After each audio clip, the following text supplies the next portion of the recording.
Et il y a un enseignement que ça m'a donné. Bon, je pense que je le donnerai plus tard, un autre jour. Et sur les marcheurs. Voilà, les marcheurs. Et choisir dans l'esprit avec qui marcher. Parce que, vous savez, il y a un passage pour finir, pour clôturer l'émission, dans Deutéronome chapitre 20. Et je veux juste exhorter les frères et sœurs rapidement là-dessus. Deutéronome, pardon, c'est Deutéronome 20. Voilà. Quand tu iras à la guerre contre tes ennemis et que tu verras des chevaux et des chars et un peuple plus grand que toi, tu ne les craindras point, car Yahweh ton Dieu, qui t'a fait monter du pays d'Égypte, est avec toi. Et quand vous vous approcherez du combat, le prêtre s'avancera et parlera au peuple et leur dira, « Écoute, Israël, vous vous approchez aujourd'hui pour combattre vos ennemis. Que votre cœur ne faiblisse pas. Ne craignez point, ne soyez point effrayés et ne soyez point terrifiés face à eux. Car Yahweh, votre Dieu, marche avec vous pour combattre vos ennemis, pour vous sauver. » Les officiers parleront au peuple en disant, « Qui est l'homme qui a bâti une maison neuve et ne l'a pas inaugurée? Qu'il s'en aille et retourne dans sa maison, de peur qu'il ne meure dans la bataille et qu'un autre homme ne l'inaugure. Qui est celui qui a planté une vigne et n'en a point encore cueilli le fruit?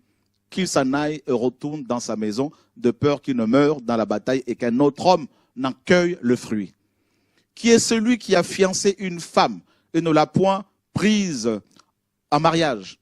Qu'il s'en aille et retourne dans sa maison, de peur qu'il ne meure dans la bataille et qu'un autre homme ne le prenne en mariage. Et les officiers continueront à parler au peuple et diront, quel est l'homme qui a peur et dont le cœur faiblit, qu'il s'en aille et retourne dans sa maison, de peur que le cœur de ce frère ne devienne craintif comme le sien.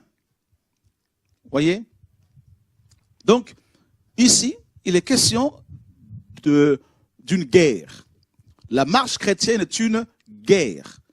Paul nous apprend par l'esprit, mes amis, que nous sommes, si nous marchons dans la chair, nous ne combattons pas selon la chair. Dans 2 Corinthiens chapitre 10. Et il dit également dans Éphésiens 6, comme vous le savez, car nous n'avons pas à lutter contre la chair et le sang.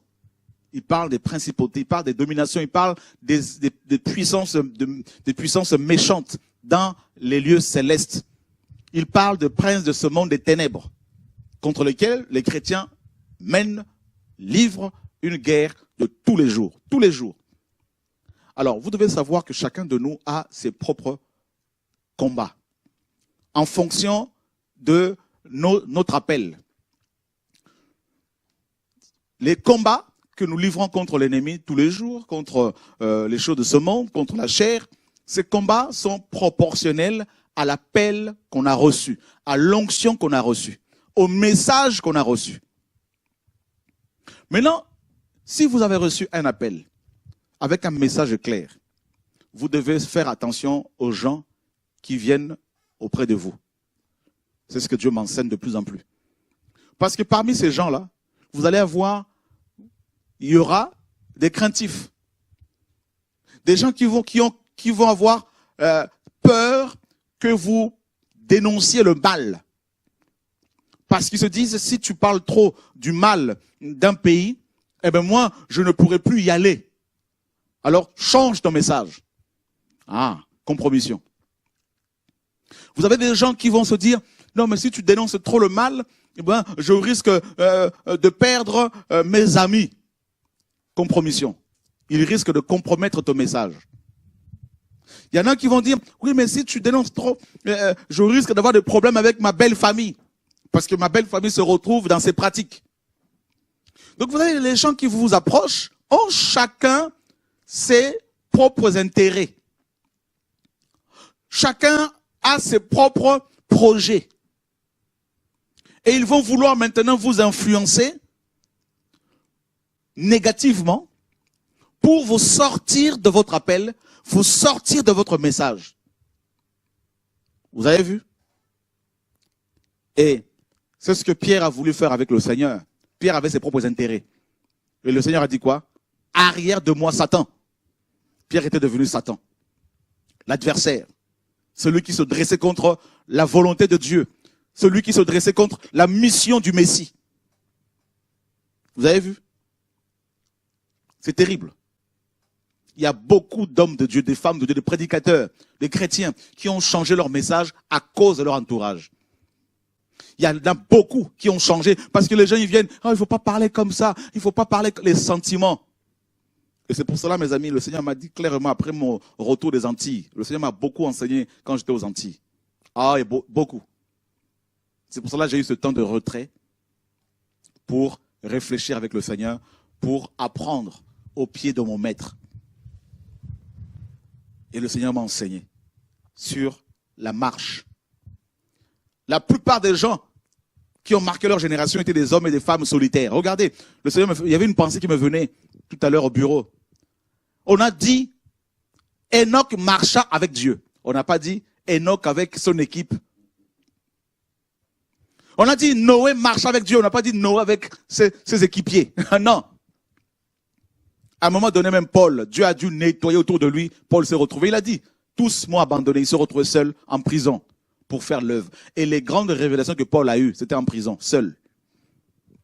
Les grandes révélations que Jean a eues, c'était seul sur l'île de Patmos, en prison. Parce que chaque prédicateur a ses intérêts aussi. Il ne faut pas trop parler comme ça parce que, tu sais, sinon on risque de perdre les membres de l'église. Il ne faut pas trop parler comme ça, sinon c'est chaud. C'est pourquoi le Seigneur m'a dit, plus trop de téléphone là. Je veux que tu sois plus avec moi. Plus trop de téléphone. Je veux que tu annonces la parole bien comme il faut là.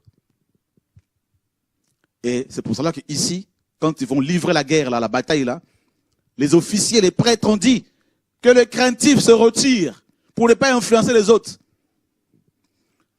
Parce que parmi eux, il y avait des gens qui venaient de construire leur maison. Alors imaginez, en pleine bataille là, ils allaient commencer à penser à leur maison. Ils allaient être distraits et ils allaient distraire les autres. Ceux qui venaient de se marier, ils allaient parler trop de leur femme et distraire les autres. Ah oui. C'est pour cela, mes amis, l'autonomie, là, je veux encore plus l'expérimenter. Même dans les missions, là, c'est fini l'époque où j'allais en mission en passant par des frères et sœurs. Maintenant, là, le Seigneur me fait comprendre, si tu pars en mission, là, tu pars en catimini. Et tu ne passes pas forcément par des groupes qui sont sur place là-bas, là. Non. Fini ça. Fini. Parce que les gens ont leurs intérêts, le message dérange même ceux qui sont dans le message, qui sont éclairés soi-disant depuis des années. Alors il faut explorer d'autres, mes amis, horizons, d'autres terrains, des terrains vierges où il y a des cœurs qui cherchent la parole. Passer par ces personnes-là pour apporter l'évangile. Et c'est ça le message. Il y a des nouvelles choses qui arrivent, ça va nous secouer. Voyez? Donc, c'est fini l'époque où j'allais en mission à Abidjan avec une équipe, tout ça. C'est fini tout ça là. Il n'y a plus, oh frère, c'est quand il y aura une mission. Non, que chacun fasse sa mission. Voilà. Si je dois partir en mission, je prends l'avion, en catimini, avec Jésus. Fini. Les choses changent. Le message sera encore plus dur. Parce que Jésus revient. Il y a trop de bazar. Trop de compromission.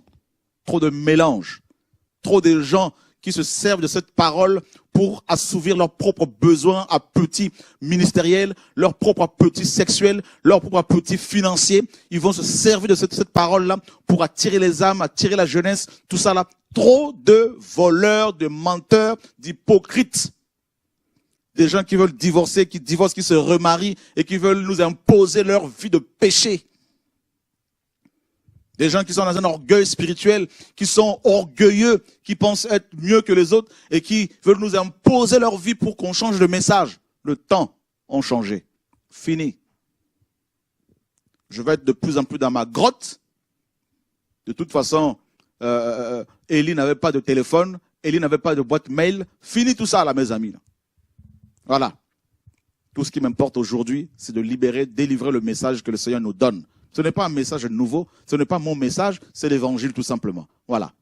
Christ et Christ est seul. Yeshua, notre maître. Fini. Fini. Fini le temps de la comédie. Viens, mes amis, le temps où il faut davantage enseigner sur la sanctification, la sainteté, sur l'amour véritable, sur le retour du Maître, sur la vraie famille. Dieu vient chercher des familles. Dieu est contre le divorce et le remariage. Et quand on est chrétien, on ne peut pas, mes amis, encourager ces pratiques-là. C'est anti-biblique. Ce n'est pas dans la pensée du Maître, du Seigneur. Et seule la vérité affranchie. Alors des pasteurs, des prédicateurs qui sont là, qui veulent, mes amis, assouvir leur appétit sexuel, qui veulent que je change de message, que je devienne plus doux, plus sage. Regardez, mes amis, Dieu honore. Regardez comment il honore. Il a donné les moyens pour acheter le 26 en un temps assez record, très court. Comment voulez-vous que je déçoive un tel Dieu? Jamais. Je préfère être plus avec Jésus-Christ qu'avec vous, qu'avec les hommes. Fini. Fini. Des gens qui dirigent des assemblées, qui vont se faire des magouilles, qui ont des problèmes avec leurs femmes, qui se battent entre femmes et hommes. Et les enfants voient les parents qui s'engueulent et ça va prêcher la parole ici et là. C'est fini cette époque, mes amis, là, fini. Je vous dis, je suis seul et je crie. Vous avez reçu la parole toutes ces années, que chacun se débrouille maintenant, mes amis. Là. Moi, je vais répondre à l'appel du Seigneur autrement. Voilà. Fini la comédie.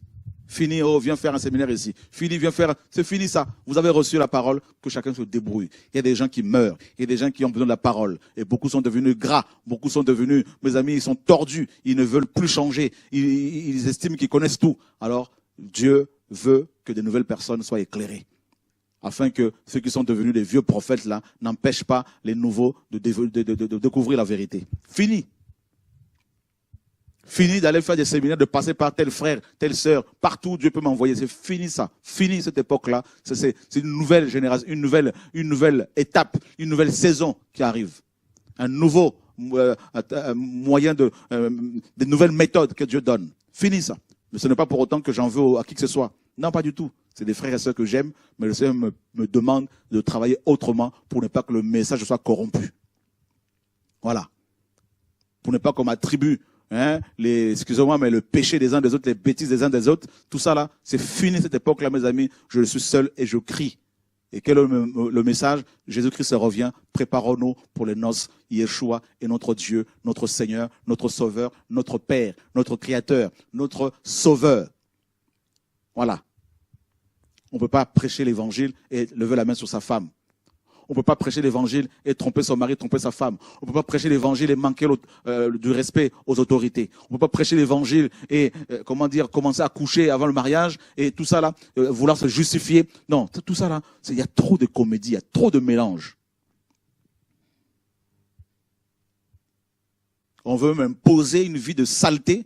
Quand je dis non, on dit il est méchant, il s'embrouille avec tout le monde, il est faux, il est si. Non, c'est fini cette époque-là, mes amis, c'est fini. Chacun doit se débrouiller. Vous avez reçu la parole, je ne suis pas votre Dieu, je ne suis qu'une voix qui crie. Donc ce n'est pas moi qui suis mort à la croix pour vous, c'est Christ qui est mort à la croix pour nous tous, là, mes amis. Là. Chacun doit maintenant s'organiser, se débrouiller. Voilà. Vous avez des enfants, commencez par éduquer vos enfants. Commencez par être des modèles pour vos enfants. Commencez par les aimer. Au lieu de prétendre vouloir faire le ministère à gauche, à droite, commencez par gérer d'abord vos vies. Voilà le message. Que Dieu soit béni. Je vous dis, mes amis, ça va chauffer. Croyez-moi. Parce que je ne veux pas plaire à qui que ce soit là. Je veux plaire à mon Dieu. Parce qu'à Dieu seul, je les compte à rendre. Voilà. Je vais être sauvé, je vais aller au ciel. Que Dieu soit béni. Que le Seigneur soit glorifié. Au nom de Yeshua. À bientôt. Au revoir.